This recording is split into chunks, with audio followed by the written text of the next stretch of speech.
The iron collar around Henrik Darnell's throat had rubbed his skin raw for 3 days before the orc war party finally stopped dragging him north through the mountains. He stumbled when the chains went slack, catching himself on his hands in the dirt, and wondered distantly if they were finally going to kill him.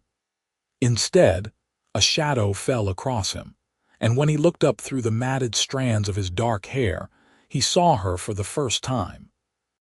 She stood apart from the rest of the raiding party, her green skin almost luminous in the fading evening light, her leather armor decorated with intricate knotwork that spoke of status among her people.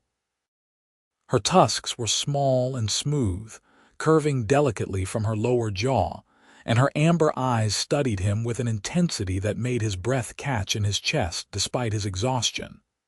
"This one," she said, her voice lower and richer than he expected. "I claim him." The orc captain, a scarred brute twice her size, turned to stare at her. "Thragga, you cannot be serious. He is barely worth the effort of keeping alive. Look at him." Henrik knew he must look pathetic. 3 days without real food or water, covered in bruises and dirt from being dragged behind horses through rough terrain. He had been a soldier once, part of the border garrison that had tried and failed to repel this very raiding party. Most of his unit lay dead in the valley behind them. "He should have died with them. I am claiming him," Thragga repeated, and there was steel in her voice now. "By the rights granted to every warrior who participates in a raid, I have earned this." The captain's jaw worked, his massive tusks grinding together audibly. "You waste your claim on human trash. Take supplies, take weapons. Do not take this. My choice is made." Thragga moved forward and seized the chain attached to Henrik's collar. Her grip was iron strong, but she did not yank or jerk the way the others had. "I will take him to my homestead. He will work my land until his debt is paid." "You live alone out there on the frontier," another orc warrior called out, this one a female with ritual scars covering her arms. "Taking a human slave will only make the clan distrust you more." "Then let them distrust me." Thragga's chin lifted with pride. "I have done my duty in this raid. I have earned my right. What I do with my claim is my own business." The argument continued, but Henrik's attention drifted. His vision kept swimming at the edges, and he realized dimly that he might actually be dying. The thought did not frighten him as much as it should have. After watching his friends cut down, after 3 days of being treated worse than livestock, death would be a mercy. He came back to awareness being lifted, and his body jerked in automatic protest before he realized Thragga had simply hoisted him onto the back of a sturdy mountain pony. She secured him with practiced efficiency, making sure he would not slide off even in his weakened state. "Do not fall," she told him curtly. "I will not stop to pick you up if you are too weak to stay mounted." Henrik tried to respond, but his throat was too dry. He managed a slight nod instead. Thragga took supplies from the raiding party's shared stockpile, arguing down the captain when he tried to limit what she could take.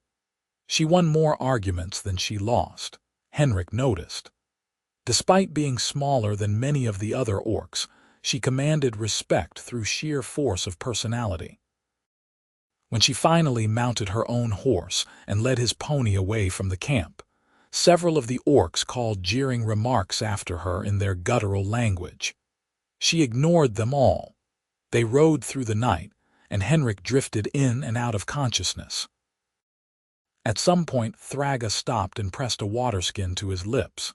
He drank greedily, and she let him have more than he expected before pulling it away. "Slowly," she said, "or you will be sick."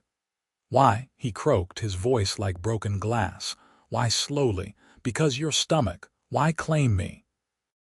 He fixed his eyes on her face in the moonlight. "They were right. I'm worth nothing to you." Thragga's expression remained unreadable. "You are worth something to me, or I would not have claimed you. That is all you need to know." She remounted, and they continued riding. Henrik had no idea how long they traveled. Days blurred together. Thragga stopped periodically to let him drink and to feed him small amounts of dried meat that he forced down despite his stomach's protests. She set a brutal pace, driving them ever northward into increasingly wild territory. They left the mountains behind and entered a landscape of rolling hills covered in dense pine forests. The air grew colder and Henrik saw his breath misting in the mornings. Finally, as dawn broke on what must have been the fourth or fifth day since leaving the raiding party, they crested a hill and Henrik saw their destination. A homestead sprawled across a cleared section of valley, surrounded on three sides by forest. There was a sturdy log house with a stone chimney, a large barn, several smaller outbuildings, and extensive fenced pastures. Crops grew in neat rows in cleared fields. It was far more prosperous than Henrik had expected. "You built all this?" he asked, his voice still hoarse but recovering. "I cleared the land and built the structures, yes." Thragga guided their horses down the slope. "This is the frontier. Those willing to work hard and defend their claims can make a life here, away from the clan holds. Away from other orcs, she meant. Henrik understood. She was an outcast by choice, living in isolation rather than submitting to whatever life her clan had wanted for her. He wondered what had driven her to this, but was too exhausted to ask. The homestead was well maintained up close. The fences were solid. The buildings showed no signs of disrepair. Thragga dismounted and came to help him down from the pony. When his legs buckled under his weight, she caught him with one arm around his waist and half carried him toward the house. Inside was dim and cool. Henrik had a vague impression of a large single room with a sleeping area separated by a curtain, a cooking area with a proper hearth, and a workspace filled with tools and materials. Thragga deposited him onto a sleeping pallet in the corner, and he collapsed gratefully into the furs and blankets. "Rest," she commanded. "You are no use to me dead or crippled. When you have recovered, we will discuss your duties." Henrik wanted to ask 1,000 questions, but sleep dragged him down before he could form a single word. He woke to firelight and the smell of cooking meat. His whole body ached, but it was the dull ache of healing rather than fresh injury. He sat up slowly and found Thragga sitting by the hearth, tending something in an iron pot. She glanced at him but said nothing. "How long did I sleep?" Henrik asked. "All day. It is evening now." She ladled something into a wooden bowl and brought it to him. "Eat." The stew was simple but good, full of vegetables and chunks of meat in a rich broth. Henrik's hands shook as he lifted the spoon, and he had to concentrate to keep from spilling. Thragga watched him eat with an unreadable expression. When he finished, she took the bowl away and returned with tools. Henrik tensed, but she only knelt beside him and reached for the iron collar. "Hold still." She worked a thin metal pick into the lock mechanism, her fingers surprisingly deft. After a moment, there was a click and the collar came free. Henrik gasped at the sudden relief as the weight lifted from his neck. His hands flew up to touch the raw, abraded skin underneath. "I will bring salve," Thragga said. She set the collar aside and disappeared into another part of the house, returning with a small clay jar. "This will hurt at first." She was right. When she applied the herbal salve to his neck, it burned like fire for several seconds before fading to a cooling sensation. Thragga's hands were surprisingly gentle as she worked the medicine into his damaged skin, her touch clinical but not rough. "Why did you remove it?" Henrik asked quietly. "You are not going anywhere. You are too weak to run, and even if you could, you have no idea where you are. The collar serves no purpose except to cause you pain, and I need you healed so you can work." She finished applying the salve and wiped her hands on a cloth. Do not mistake my practicality for kindness, but it was kind, whether she wanted to admit it or not. Henrik studied her face in the firelight, taking in details he had been too exhausted to notice before. She was younger than he had first thought, probably close to his own age of 24. Her features were strong and defined, with high cheekbones and a proud brow. Scars marked her arms and hands, the evidence of hard physical labor. Her dark hair was pulled back in a complex series of braids. "What do you want me to call you?" he asked. "I heard them use your name. Thragga, that is my name, you may use it." She settled back by the fire. "And you?" Henrik Darnell, Henrik." She tested the name in her mouth, her accent turning it slightly foreign. "You were a soldier." "I was part of the border garrison." He looked down at his hands. "I am the only one who survived, I think. You fought well, I saw you in the battle." Thragga poked at the fire with a long stick. "You protected the wounded even when the line broke. That is why I chose you." Henrik's head jerked up in surprise. "What?" "I needed help with my homestead. I have more land than one person can properly maintain, and the work is constant. When my clan called for warriors to join the raid, I went because it was my duty, but also because I knew I could claim something useful." Her amber eyes fixed on him. "I saw you fight with honor. I saw you refuse to abandon your injured comrades even when fleeing would have saved you. These things told me you were someone who understands duty and loyalty. Those qualities have value." "I am your slave," Henrik said flatly. "You could have claimed anything else, but you chose a slave. I chose a worker. Whether you are a slave depends on how you choose to behave." Thragga stood and moved to the other side of the room, returning with a different pallet and blankets. She set them up several feet from where Henrik sat. "You will sleep there. The privy is outside, the second small building to the left of the barn. There is a well in the yard for water. Do not try to run. Even if you managed to escape into the forest, you would be dead within 2 days. There are bears, wolves, and worse in those woods." Henrik believed her. He lay back down on his pallet, his body still screaming with exhaustion despite having slept all day. "What happens now?" "Now you rest more. In a few days, when you are stronger, you will begin working. I have harvesting to finish before the first snow. You will help with that." Thragga extinguished most of the candles, leaving only the fireplace to light the room. She settled onto her own pallet, and Henrik heard the rustle of her removing her armor and outer layers. He stared at the ceiling beams, his mind churning. He was alive, which he had not expected. He was being treated far better than any human captive had a right to expect. But he was still a prisoner, claimed as property, forced into labor for an orc who had fought in the raid that killed his friends. He should hate her. He wanted to hate her. But when he closed his eyes, all he could see was her face in the firelight, her hands gentle on his wounded neck, and the words she had spoken. "I saw you fight with honor." Sleep claimed him again, and he did not dream. The next days passed in a strange, quiet routine. Henrik remained weak, but Thragga did not push him.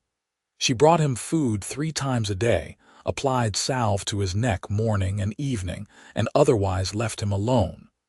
She spent her days outside working the land, returning each evening exhausted and covered in dirt. Henrik watched through the window as she repaired fences, harvested late-season crops, and performed 100 other tasks that required immense physical labor. On the 4th day, he felt strong enough to stand without his legs shaking. He found Thragga outside, working on replacing a section of the barn roof where the shingles had deteriorated. "I can help," he called up to her. She looked down at him, hammer in hand. "You are recovered. Enough to be useful." He moved closer. "You have been feeding me and sheltering me. I should start earning my keep." Thragga studied him for a long moment, then nodded. "There is another hammer in the barn. Bring it and the box of nails by the door." Working alongside Thragga was an education in orc strength and stamina. She could lift loads that would have strained Henrik considerably and work for hours without apparent fatigue. But she was also skilled and precise, never wasting motion or material. She had clearly built and maintained this entire homestead herself, and that commanded Henrik's respect despite everything. They worked in silence for most of the morning. Henrik's body protested the labor after days of inactivity, but it felt good to be doing something useful. The monotonous work gave him time to think, to process everything that had happened. Finally, as they stopped for a midday meal, Henrik spoke. "Why did you leave your clan?" Thragga had been chewing a piece of dried meat, and she went still at the question. For a long moment, Henrik thought she would refuse to answer. Then she swallowed and said, "Because I did not wish to live the life they had chosen for me." "What life was that?" "They wished me to marry a warrior from a neighboring clan, an alliance marriage to strengthen political ties."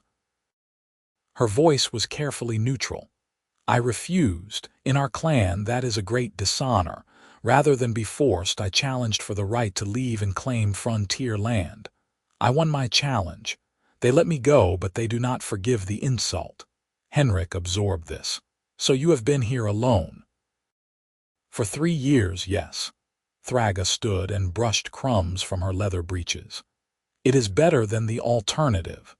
They returned to work, and Henrik found himself reassessing everything he thought he knew about his captor. She was not a savage monster delighting in cruelty. She was someone who had chosen a hard, lonely life rather than submit to a fate she found intolerable. That took a kind of courage Henrik understood. Over the following weeks, Henrik's strength returned fully. The work was hard but satisfying in its way. They harvested the last of the crops and stored them carefully in the root cellar for winter. They slaughtered and preserved one of the pigs. They reinforced the barn and other buildings against the coming cold. They cut and stacked wood until the woodpile stood taller than Henrik. Thragga proved to be a fair taskmaster. She expected hard work, but she worked just as hard herself. She never struck him or threatened him. When he made mistakes, she corrected him patiently and showed him the right way to do things. They fell into an easy working rhythm, often anticipating what the other needed without having to speak. In the evenings, they ate together by the fire. At first, these meals were silent affairs, but gradually they began to talk. Thragga asked about his life before the army, and Henrik found himself telling her about growing up on a farm in the Southern Territories, about losing his parents to fever when he was 16, about joining the garrison because he had nowhere else to go. "You were a farmer before you were a soldier," Thragga said thoughtfully one evening. "That is why you know your way around crops and animals." "My father taught me well," Henrik agreed, "though I never thought I would use those skills again. Life takes us to strange places." Thragga poked at the fire. "Nothing is wasted. All experiences have value, even painful ones." Henrik looked at her across the flames. "Do you ever regret leaving your clan?" "No." The answer was immediate and firm. "I regret the necessity, but not the choice. This life is mine. What I build here is mine. No one can take that from me." The first snow fell in late autumn, earlier than Henrik had expected. He woke to find the world transformed, everything covered in a blanket of white. Thragga was already up, adding wood to the fire. "The real cold begins now," she said. "We have prepared well. We should be comfortable through the winter." The snow changed the nature of their work. There were still animals to tend and daily chores to complete, but the frantic race to prepare for winter was over. They spent more time inside, and Thragga taught Henrik to tan hides and repair tools. She was working on a new set of armor, carefully tooling leather with intricate patterns. "Your work is beautiful," Henrik said one day, watching her hands move with practiced precision. Thragga glanced up, surprised. "It is functional. It can be both." He gestured to the knotwork pattern she was creating. "This design, it means something, does not it? It is a ward against misfortune." She ran her fingers over the pattern. "Among my people, we believe that beauty itself has protective power. To make something well is to honor both the maker and the user." Henrik thought about that. "I wish I had a skill like that, something to create instead of just maintaining." "You have many skills. You are a good farmer, a hard worker, and you learn quickly." Thragga set aside her leatherwork. "Do not diminish yourself." The compliment caught Henrik off guard. In all their weeks together, Thragga had been fair but never particularly warm. This felt different, more personal. "Thank you," he said quietly. Something shifted between them after that. Henrik could not name it precisely, but the atmosphere in the small house felt different. He became more aware of Thragga in ways he had not been before. The way she moved, graceful despite her strength. The sound of her voice in the morning when she greeted him. The rare times when she laughed at something, a rich, warm sound that made his chest tight. It was wrong, he told himself. She was an orc. He was her captive, claimed as property in a raid that killed his friends. Any feelings beyond basic respect were inappropriate at best, dangerous at worst. But the feelings grew anyway, slowly and inevitably as winter deepened. One evening, a storm blew in with terrifying speed. The wind howled around the house and snow fell so thick that Henrik could not see the barn from the window. Thragga checked and rechecked their supplies, making sure the fire was well stocked and that they had food and water close at hand. "Storms like this can last for days," she explained. "We will stay inside until it passes." Being trapped inside together for days should have been uncomfortable, but Henrik found he did not mind. They talked more than they ever had before, sharing stories and thoughts. Thragga told him about growing up in the clan hold, about the complex politics and honor codes that governed orc society. Henrik talked about his childhood, about harvest festivals and market days, about all the small joys of the life he had lost. On the second night of the storm, the fire burned low and cast dancing shadows across the walls. Henrik was sitting on his pallet, working on repairing a harness, when Thragga spoke from her own sleeping area. "Henrik, can I ask you something?" "Of course." "You hate me." Her voice was quiet, almost hesitant in a way he had never heard from her before. Henrik's hands stilled on the leather straps. "What?" "I have been thinking about this for weeks.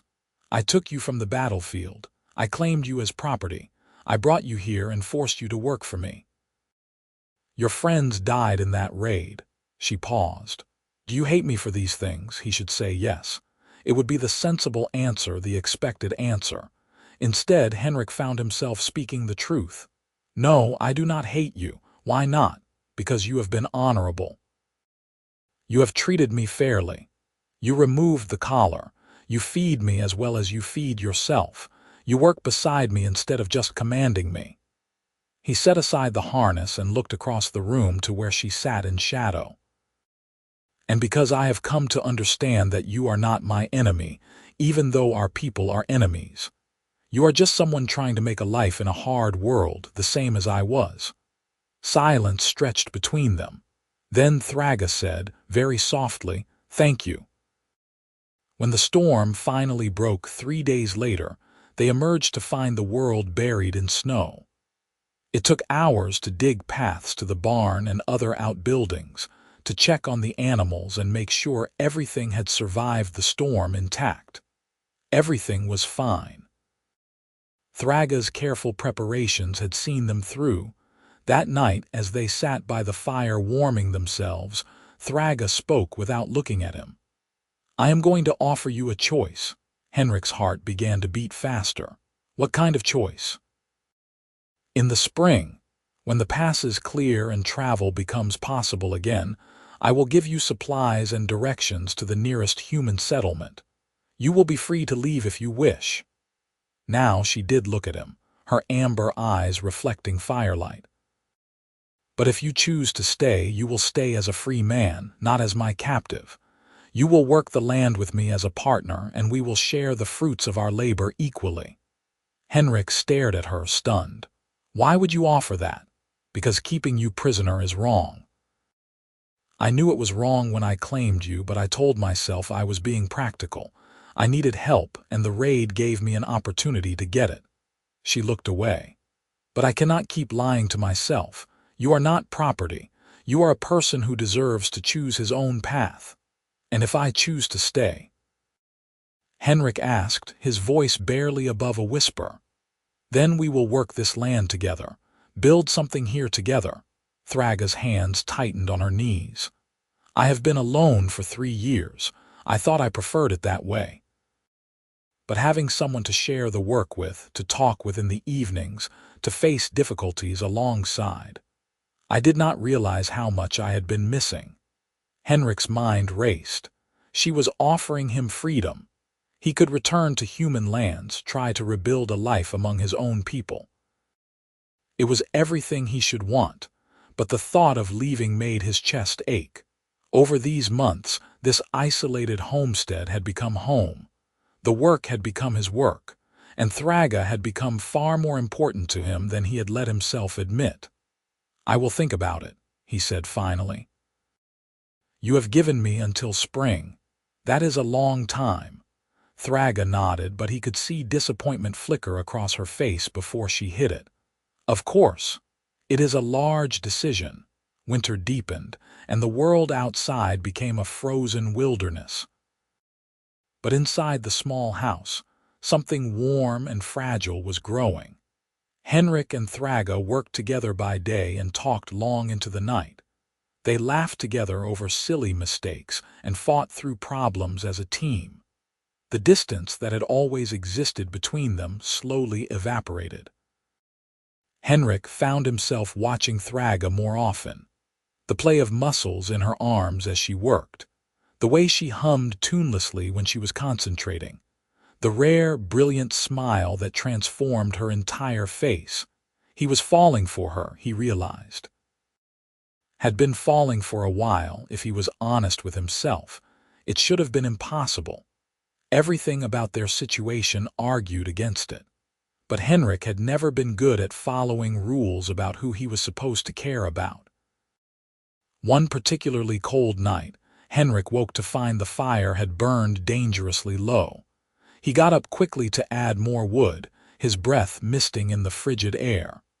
As he worked to rebuild the flames, he heard Thragga stirring. "Is something wrong?" she asked, her voice thick with sleep. "Just the fire. Go back to sleep." But she got up anyway, wrapping a blanket around her shoulders. Together they coaxed the fire back to a healthy blaze, then stood warming themselves in front of it. Thragga's shoulder brushed his, and Henrik became hyper-aware of her proximity. "Thank you," she said softly. "If the fire had gone out completely in cold like this, we could have been in real danger." "We take care of each other," Henrik replied. "That is what partners do." The word partners hung in the air between them. Thragga turned to look at him, her face unreadable in the flickering light. "Have you thought more about my offer?" she asked. "About spring? I have thought of little else." Henrik met her eyes. "Can I ask you something?" "Yes." "If I choose to stay, would I only be staying as your work partner? Or could I be something more?" Thragga's breath caught audibly. "What do you mean?" Henrik knew he was taking a huge risk, but he could not keep hiding the truth. "I mean that somewhere over these past months, I have developed feelings for you. Feelings that go beyond respect or friendship. And I think perhaps you feel the same way, but neither of us has been willing to speak it." For a long moment, Thragga said nothing. Then she turned away from him, her arms wrapped tight around herself. "You should not have feelings for me. I am an orc. You are human. Our peoples are enemies. I know all of that. It does not change how I feel. If you returned to human lands with an orc woman, you would be reviled, cast out. You would lose any chance at a normal life." Her voice was strained. "And if I brought a human man to my clan lands, they would kill you just for existing. There is no place in this world for what you are suggesting." "There is here." Henrik moved closer, though he did not touch her. "On this frontier, away from both our peoples. We could build something here together, not as master and servant and not just as work partners, as something more." Thragga turned back to face him, and he saw tears glistening in her eyes. "I am so afraid," she whispered. "I have these feelings too. They have been growing for so long, and I have tried to ignore them because I know how impossible this is. But Henrik, I care for you so deeply it frightens me. What if we choose this and it destroys us both?" Henrik reached out slowly, giving her time to pull away. When she did not, he took her hands in his. Her skin was warm and rough from work, her grip immensely strong but trembling slightly. "Then at least we will have tried," he said.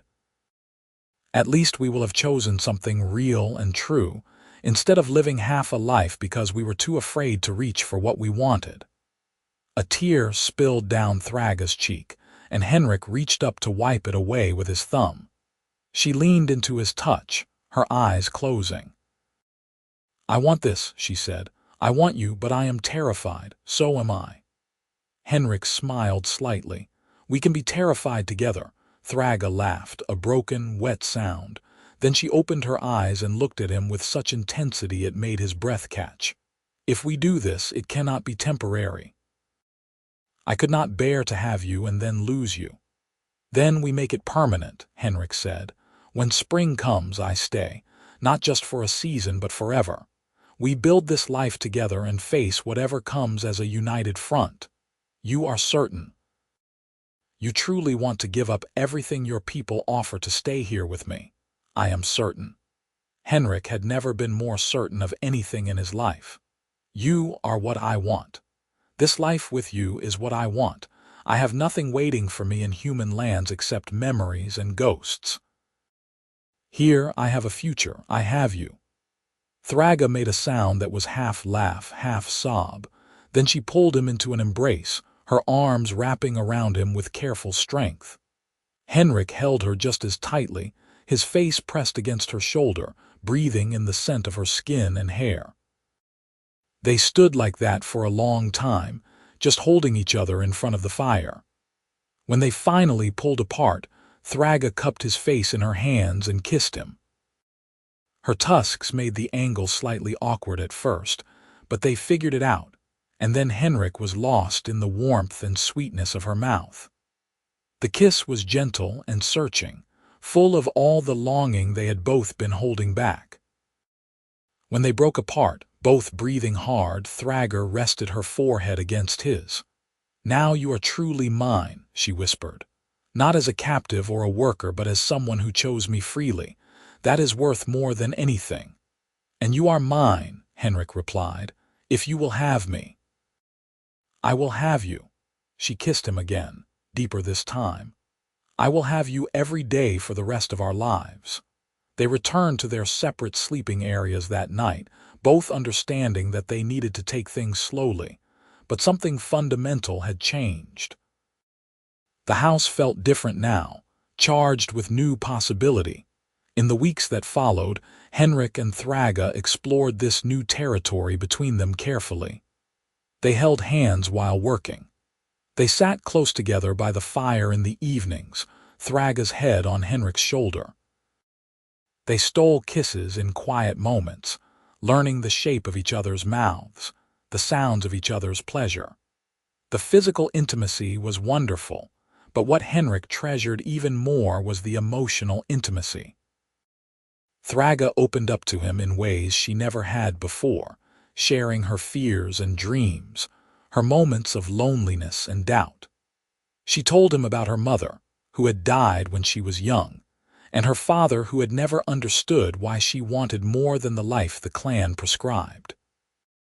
She told him about the years of isolation, the nights when the silence of the homestead had been almost unbearable. Henrik shared his own deeper truths in return. He talked about the guilt he carried for surviving when his friends had not. He talked about the emptiness that had filled him after his parents died, the feeling of drifting through a life without purpose. He told her that she had given him something he had not had in years, a reason to wake up in the morning with hope. "You gave yourself that," Thragga corrected gently. "I only provided the opportunity. You chose to take it." As winter began to loosen its grip and the first signs of spring appeared, Henrik knew he needed to do something to formalize their commitment. Among orcs, Thragga had told him, marriage was marked by an exchange of crafted gifts. Each partner made something with their own hands to give to the other, something that showed the depth of their skill and devotion. Henrik was no artist, but he could work wood.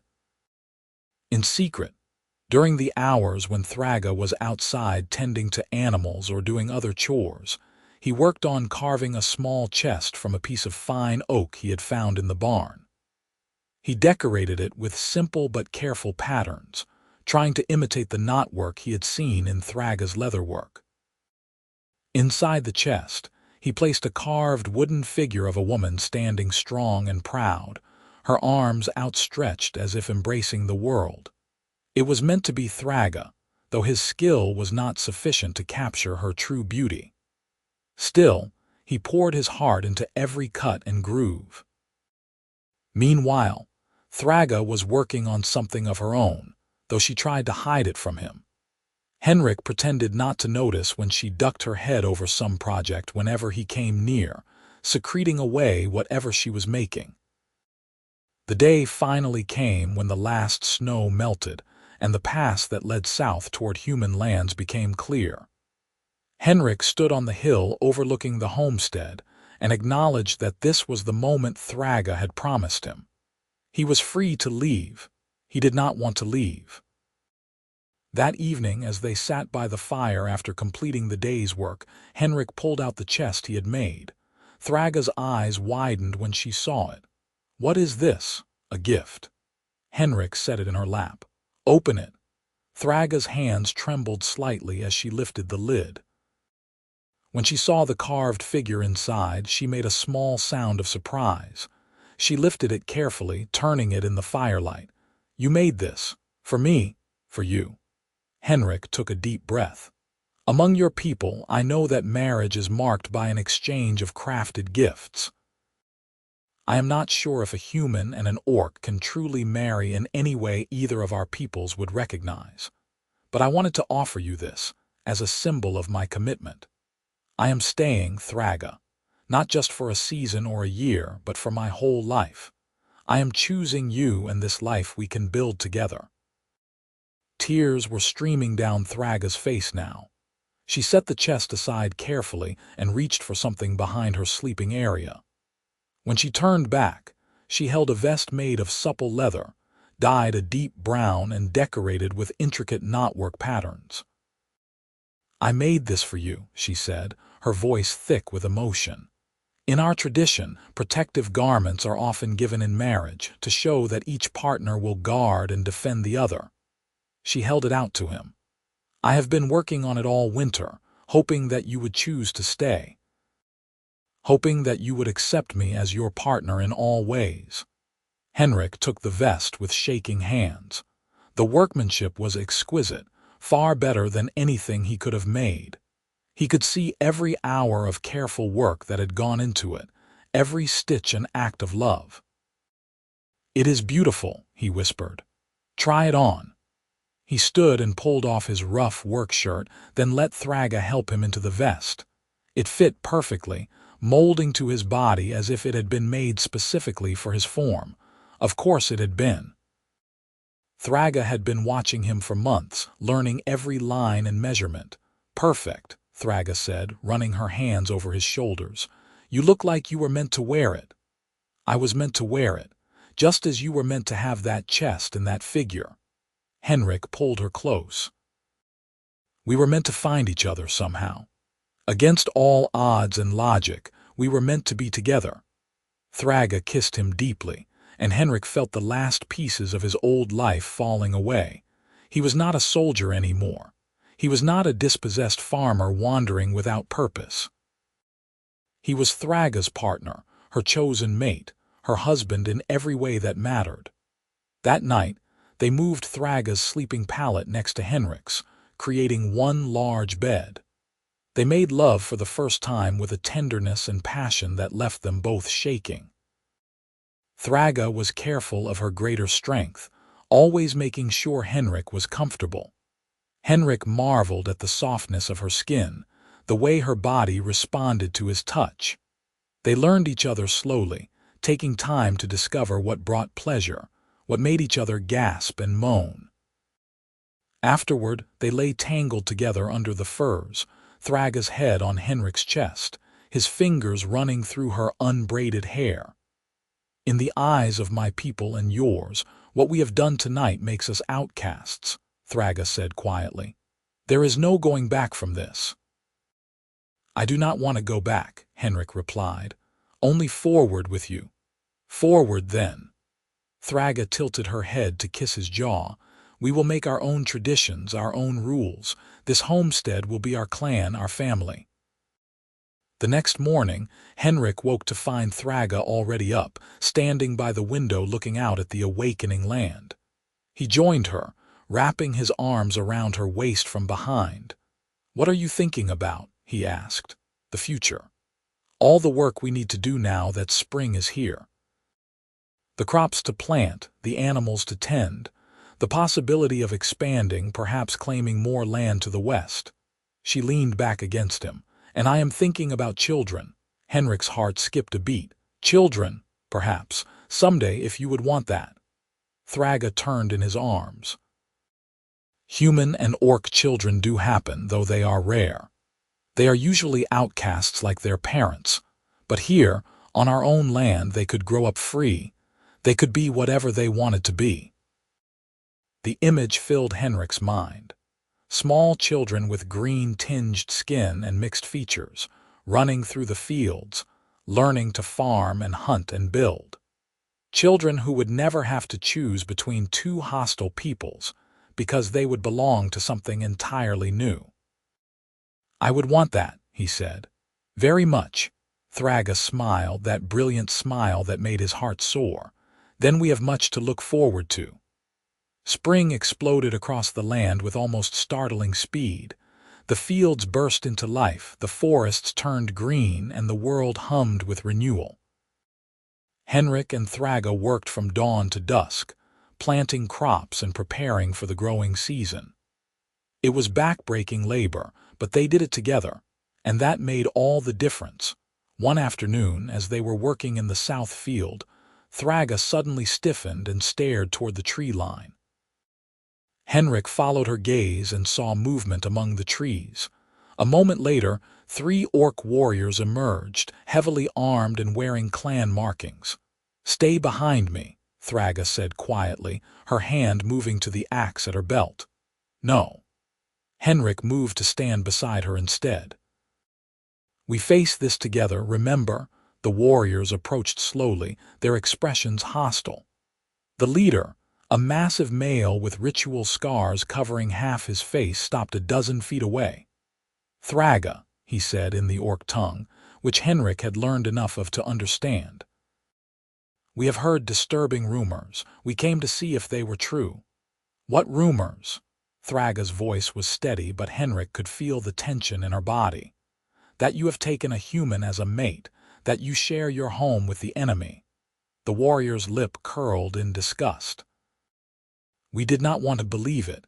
We thought surely you retained some shred of honor."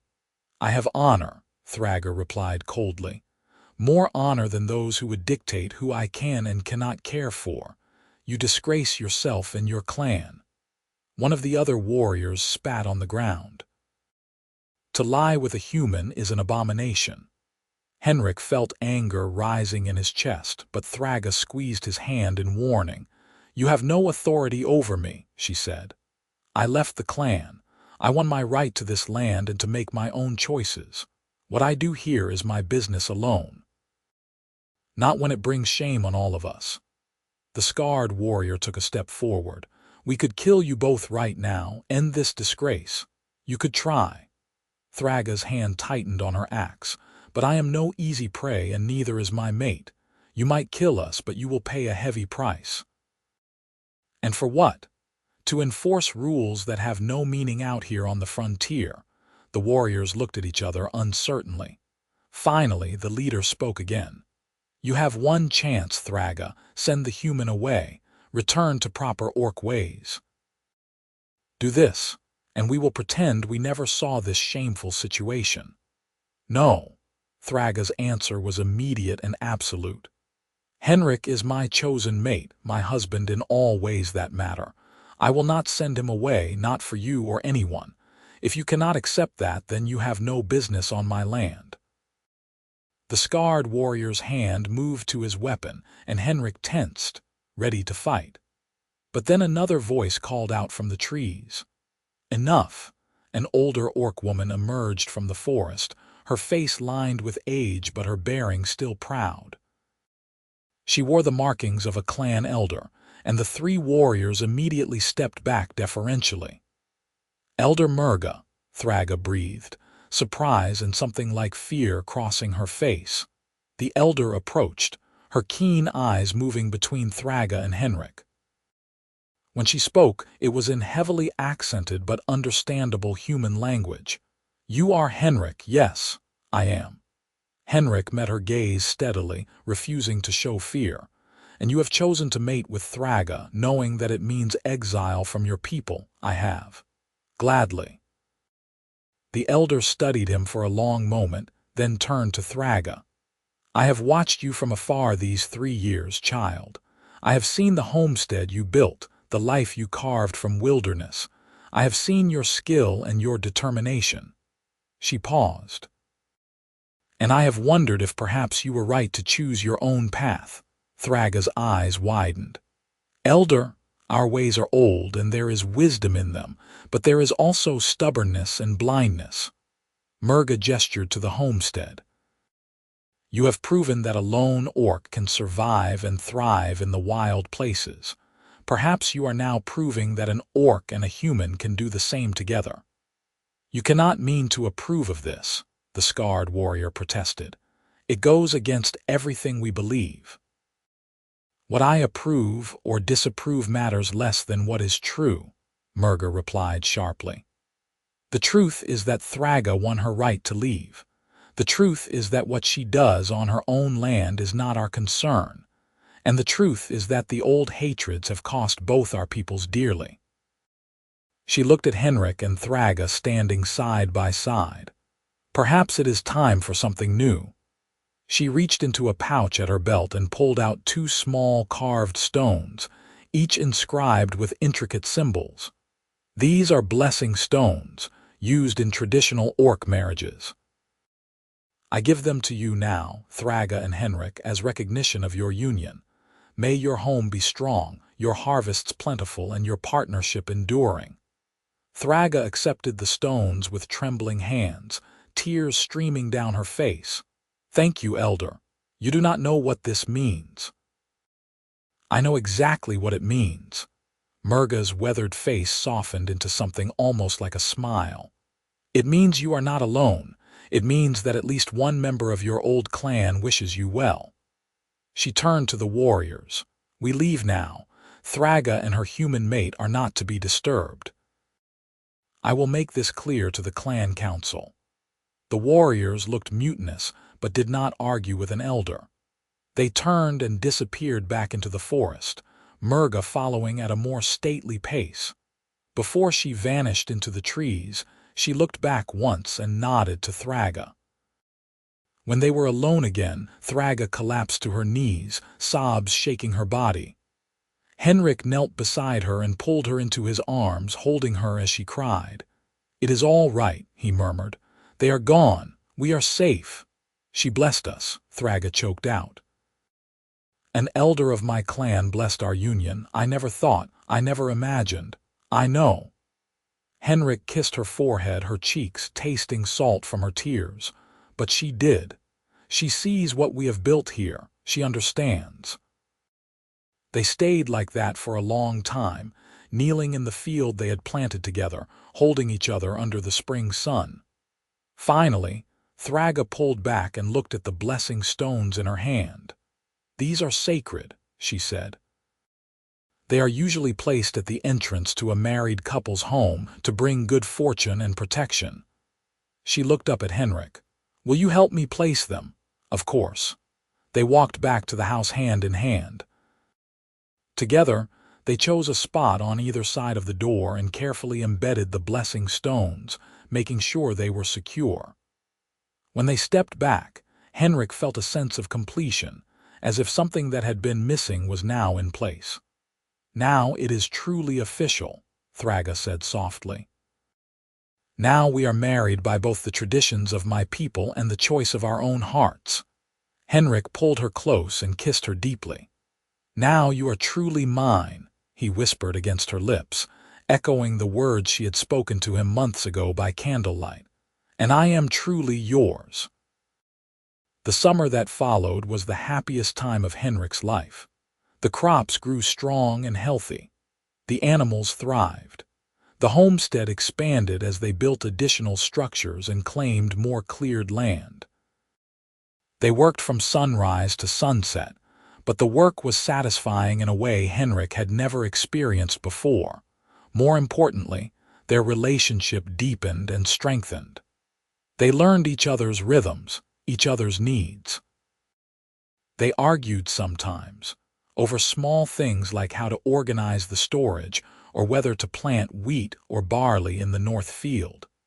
But they always worked through their disagreements, finding compromises and solutions together. In the evenings, they sat outside watching the sun set over their land, Thragga's head on Henrik's shoulder, his arm around her waist. They talked about their dreams for the future. Maybe a bigger house, maybe more livestock. Maybe someday those children they had discussed, though both agreed they wanted to be more established first. "I never thought I could be this happy," Henrik said one evening. "After everything that happened, after losing my old life, I thought I would never feel whole again." "You are whole because you chose to be," Thragga replied. "When I first claimed you, you could have hardened your heart and refused to see me as anything but an enemy. You could have spent every day planning escape or revenge, but you chose to be open to the possibility of something different. You made it easy to make that choice. You treated me with respect even when you did not have to." Henrik kissed the top of her head. "I think I started falling in love with you the first night you took off that collar. That was when I realized you were nothing like what I had been taught to expect from orcs.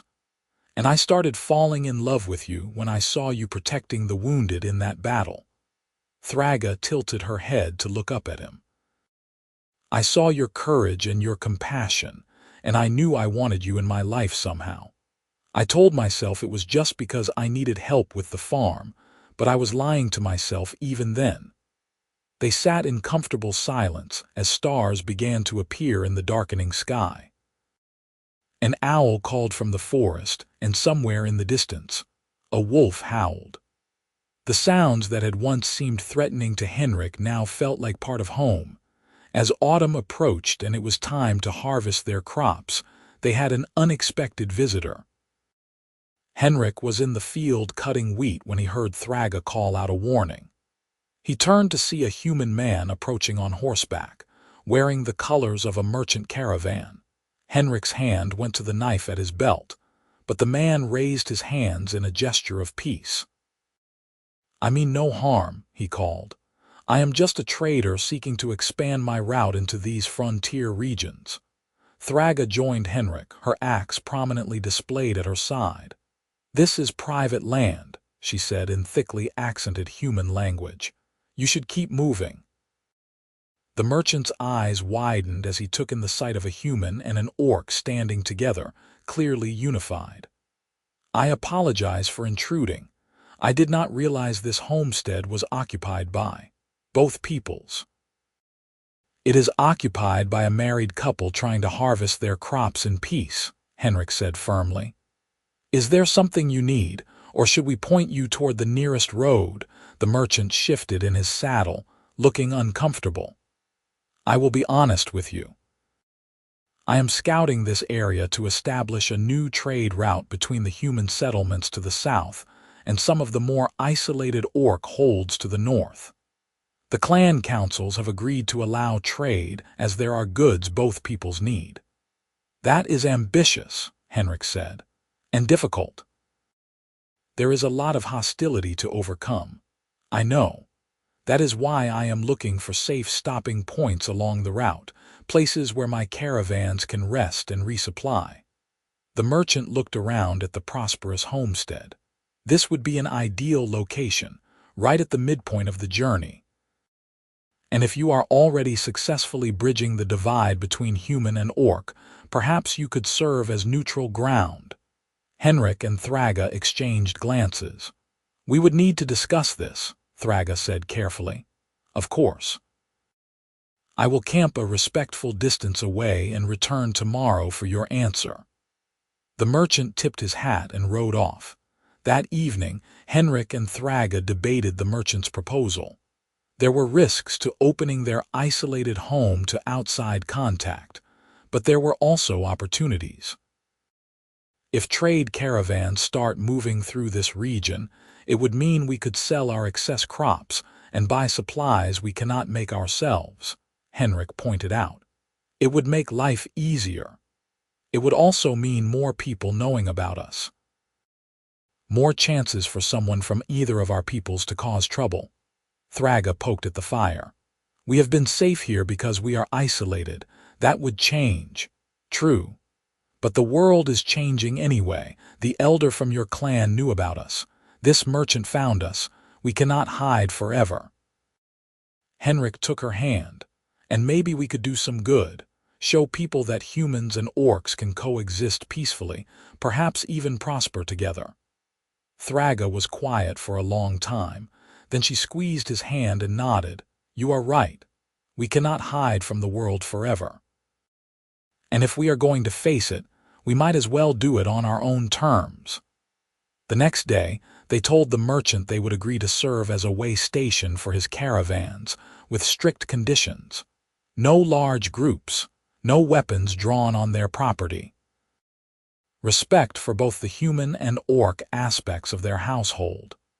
The merchant agreed eagerly, clearly relieved to have secured such a strategic location. Over the following months, the trade route became established. Caravans began passing through regularly, both human and orc. At first, there was tension. Human traders were uncomfortable around Thragga. Orc traders looked at Henrik with suspicion or outright hostility. But Henrik and Thragga presented a united front, treating all visitors with the same firm courtesy.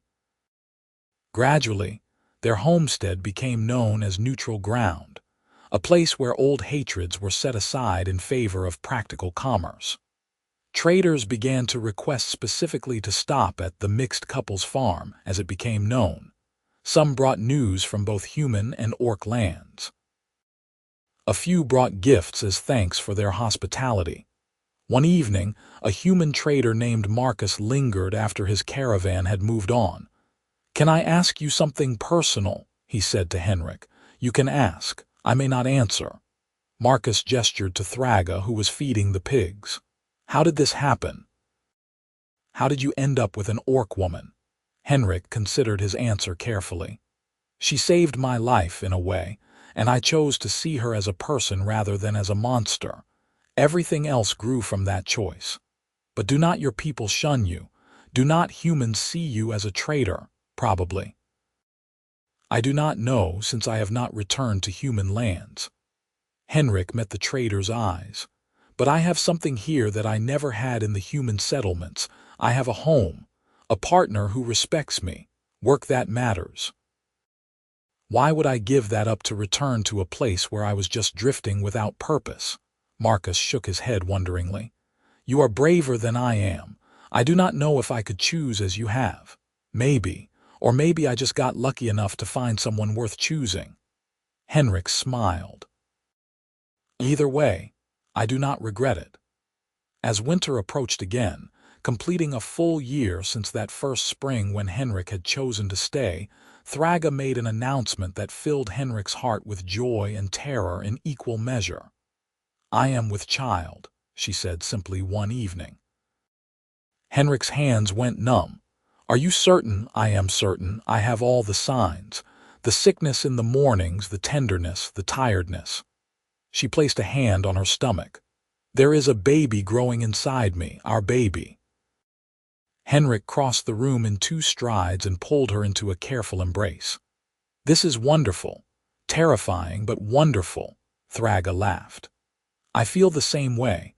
I know nothing about raising children, and a child of mixed blood will face challenges neither of us can fully understand. But they will have us. They will have this home, this land. They will be loved and protected." Henrik pulled back to look at her face. "We can do this, Thragga. Together we can do anything." The pregnancy progressed through the winter months. Thragga remained strong and healthy, continuing to do most of her usual work despite Henrik's concerns.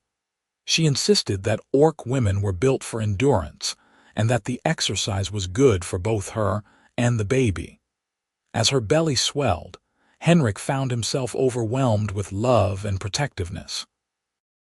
He fussed over her constantly, making sure she ate well and rested enough.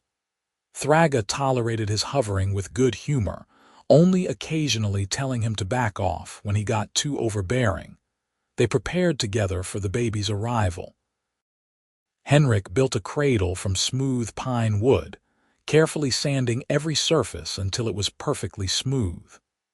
Thragga sewed tiny garments from soft fabric, her large hands surprisingly deft with needle and thread. They created a space in the corner of the house for the nursery area, filling it with everything they thought a baby might need. One evening, as Thragga sat by the fire working on yet another tiny shirt, she looked up at Henrik with tears in her eyes. "I am so afraid," she whispered. Henrik moved to sit beside her, taking her hand. "Of what?" "Of childbirth, of something going wrong, of not being a good mother." The tears spilled down her cheeks. "And I am afraid for our child. What kind of life will they have? Too human for the orcs, too orc for the humans. Where will they belong? They will belong here with us. That is all that matters." Henrik wiped away her tears. "As for childbirth, we will get through it. I will be with you every moment, and you will be an amazing mother. I have watched you care for every living thing on this homestead with such patience and tenderness. You will give our child that same care. And you will be an amazing father," Thragga said, managing a watery smile. "You are the kindest man I have ever known, human or orc." Spring arrived again, bringing the baby's due time closer. Henrik made sure they had all the supplies they might need. He had spoken with the traders who passed through, learning what he could about childbirth from both human and orc perspectives. A few of the traders had even left helpful supplies: clean linens, herbal medicines, and advice scribbled on scraps of parchment. The labor began on a warm afternoon when the fruit trees were in full bloom. Thragga's water broke while she was working in the garden, and she straightened up with a gasp. "Henrik, it is time." Henrik's training and preparation fled his mind in an instant panic. Then he forced himself to breathe and think. He helped Thragga into the house and onto their bed. He gathered all the supplies they had prepared. He stoked the fire to keep water hot. The labor was long and difficult. Thragga bore it with incredible strength, but Henrik could see the pain and fear in her eyes. He stayed by her side through it all, holding her hand, wiping sweat from her brow, murmuring encouragement and love.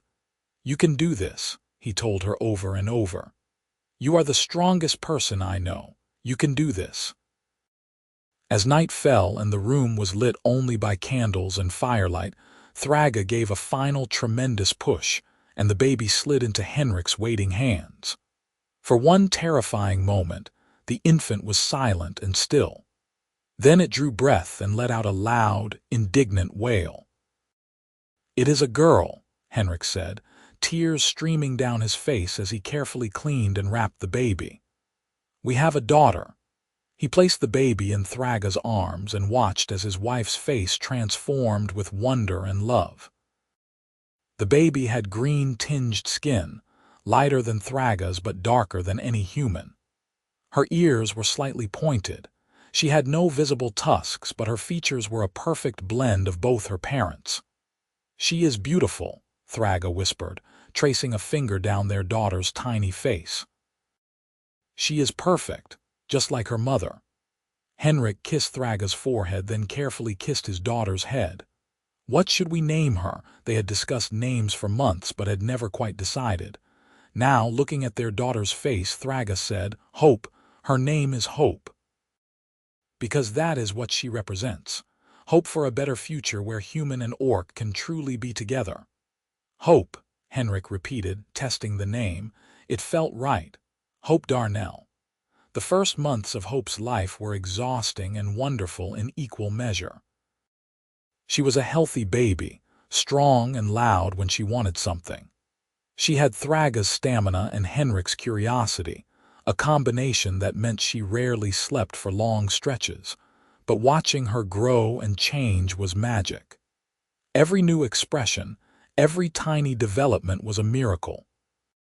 Henrik found himself crying at random moments, overwhelmed by love for this small person he and Thragga had created together. The traders who stopped at their homestead were fascinated by Hope.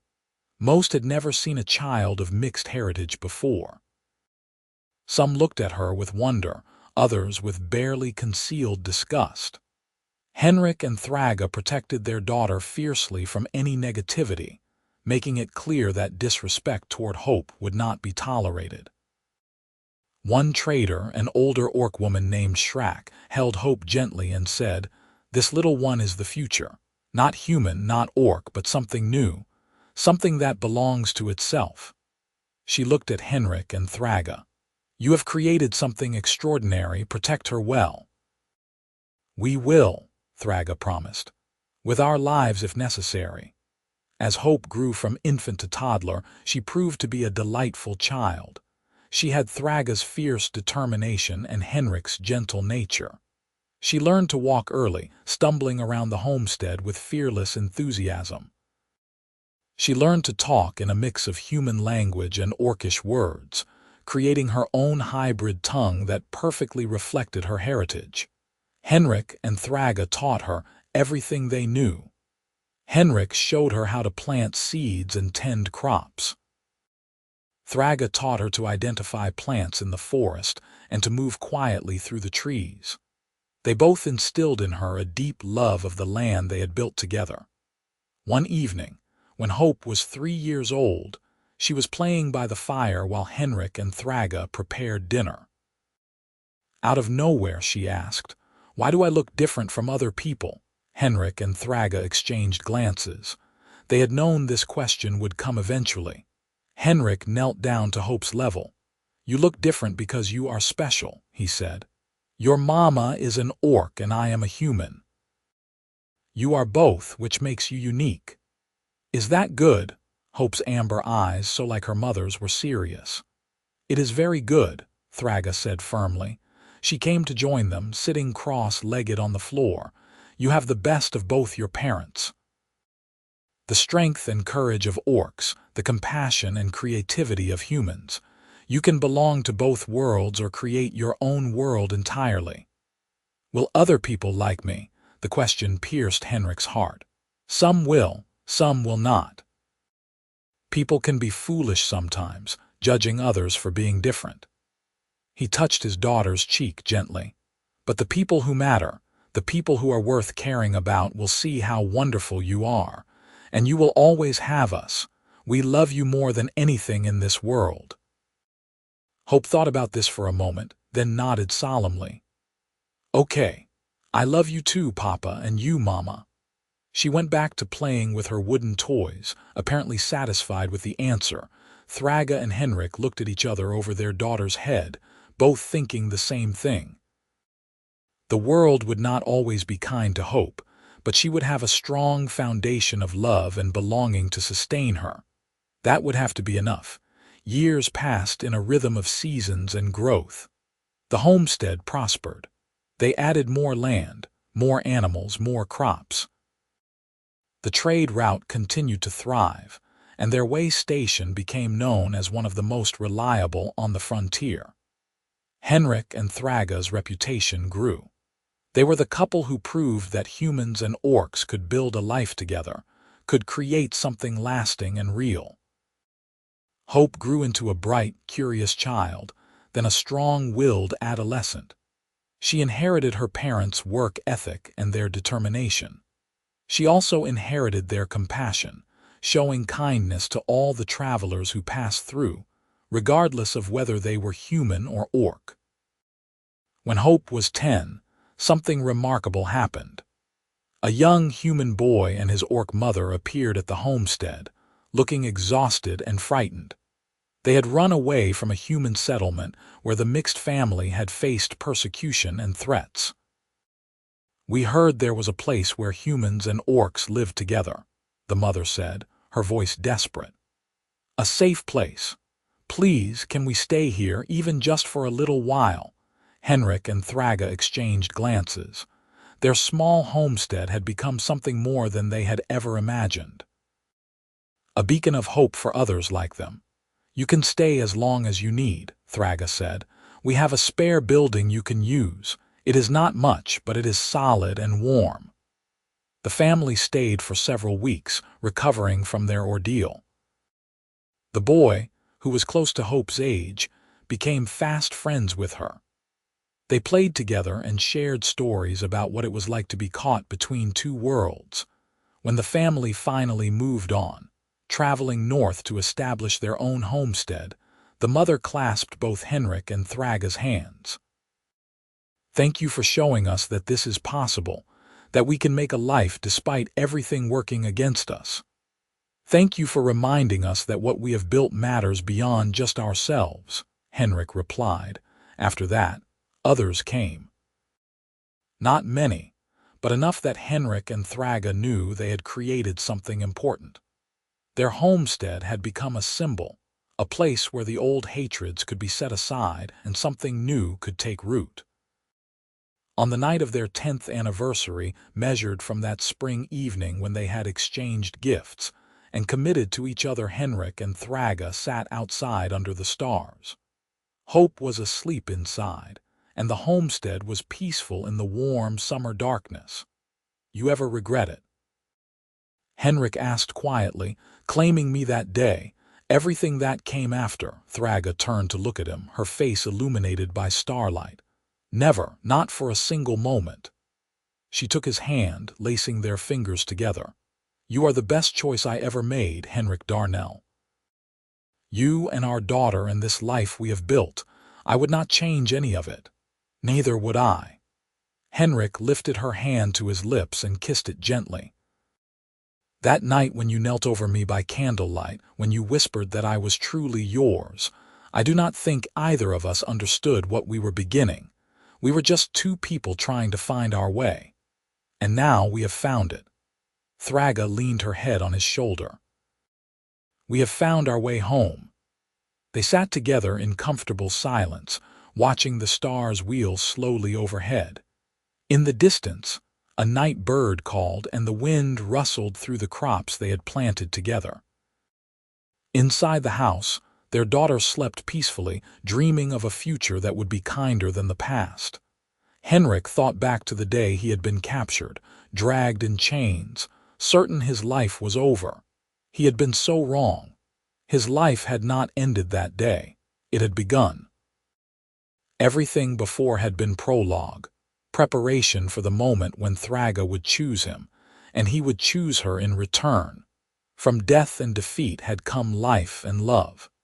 From two peoples divided by hatred had come a family bound by devotion.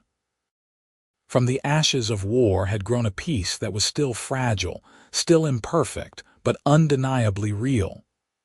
"What are you thinking about?" Thragga murmured. "The future." Our future and Hope's future, and the future of all the people like us who are trying to bridge impossible divides. Henrik squeezed her hand. I am thinking that maybe we have done something important here. Maybe we have planted seeds that will grow into something larger than ourselves. Perhaps. Or perhaps we have simply lived our lives the only way we knew how together, with love and respect. Thragga smiled. Either way, I am content. So am I. Henrik kissed her temple. So am I. As they finally rose to go inside, Henrik paused at the door. He looked at the blessing stones still embedded on either side of the entrance, their carved symbols worn smooth by years of weather but still visible. He touched one gently, remembering the day Elder Murga had given them these tokens of acceptance. Thank you, he whispered, not sure if he was speaking to the elder, to fate, or to whatever forces had brought him and Thragga together. Thragga joined him at the threshold. She touched the other stone, then looked at him with infinite tenderness. Come to bed, husband. Tomorrow will bring new work, new challenges. Tonight, let us simply rest together. They entered their home hand in hand, closing the door gently behind them so as not to wake their sleeping daughter. Inside, the fire burned low in the hearth, casting dancing shadows on the walls. The house was filled with evidence of their shared life. Tools they had made together, furs and blankets they had traded for, Hope's toys scattered in the corners. It was not a grand house or a wealthy one. But it was home in the truest sense of the word. A place of safety and love, built by two people who had been enemies by birth, but had chosen to be partners by conviction. Henrik banked the fire while Thragga checked on Hope one last time, tucking the blankets more securely around their daughter's sleeping form. Then they went to their own bed, the one they had shared for 10 years now, through all seasons and all challenges. As they lay together in the darkness, Thragga's head on Henrik's chest and his arms around her, Henrik felt a deep peace settle over him. This was where he belonged. This woman, this child, this life they had fought so hard to build and protect. Everything that had come before the pain, the loss, the struggle had led to this moment of perfect contentment. I love you, he whispered into the darkness. I love you, Thragga replied, her voice heavy with approaching sleep. Always and forever, my heart. Henrik closed his eyes and let sleep take him, secure in the knowledge that when he woke, she would be there beside him. She would always be there. Whatever the future brought, they would face it together as they had faced everything else. The candle on the bedside table burned down to nothing and guttered out, leaving only the faint glow of the banked fire. In the darkness, two people slept peacefully, their lives entwined in ways that defied all expectations and conventions. They had built something impossible, something that should not exist according to all the rules and hatreds of their respective peoples. But it did exist. Their love existed. Their family existed. And in existing, they proved that even the deepest divides could be bridged by those brave enough to try. The frontier night wrapped around the homestead like a protective cloak, and all was quiet and peaceful. Tomorrow would bring new work, new visitors, new challenges. But tonight there was only rest, and love, and the deep satisfaction of a life well lived together. And in that small house on the edge of civilization, two people who had been enemies became everything to each other, and their love became a light in the darkness, showing others that another way was possible. The future they built together would ripple outward, touching lives they would never know, inspiring others to reach across divides they thought were unbridgeable. But that was yet to come. For now, there was only this: a human and an orc sleeping peacefully in each other's arms, their daughter safe and happy in the home they had built with their own hands and sustained with their fierce love. It was enough. It was everything. And it was theirs, earned through choice and courage and an unwavering commitment to each other. In the end, that was the greatest victory of all.